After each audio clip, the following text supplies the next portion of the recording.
देखो यहाँ पर ग्राम पंचायत भाग 9, एक है भाग 9, एक है भाग 9 क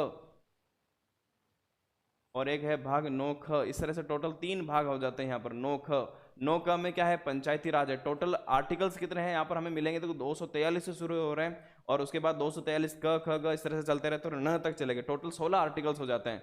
कुल अनुच्छेद की संख्या अगर आप देखें तो भाग 9 में अनुच्छेद 243 के साथ यहाँ पर 16 आर्टिकल हमें मिलेंगे। 243 प्लस क से लेकर न तक या फिर ए से लेकर ओ तक, इस तरह से भी याद रख सकते हैं। ए से लेकर ओ तक चलता है, टोटल 16 आर्टिकल।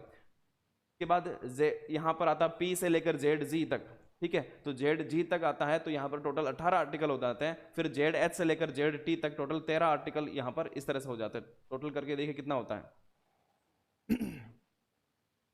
47 के आसपास हो जाएंगे। टोटल 47 आर्टिकल है। भाग 9 की अगर हम बात करें तो टोटल 47 आर्टिकल आ जाता है। दिखने में ये एक ही आर्टिकल दिखता है अनुच्छेद 243, लेकिन 243 के आगे इस तरह से बहुत सारे और आर्टिकल जोड़कर टोटल 47 आर्टिकल्स यहाँ पर बना दिए गए। सिर्फ पंचायती राज की बात करें हम भाग 9 तो यहाँ पर 243 आर्टिकल तो होगा ही, उसके बाद 243 ए से लेकर ओ तक हो रहे, टोटल 16 आर्टिकल यहाँ पर हो जाते हैं। अब क्या क्या है एक बार देख लेते हैं।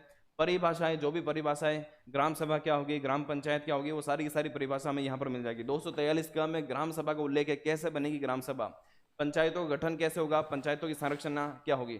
आपको एक ये याद कर लेना अनुच्छेद 243 का, इसके बाद घ यानी डी वाला याद कर लेना, ई याद कर लेना। जो मैं इंपॉर्टेंट है वो बता रहा हूँ, ठीक है।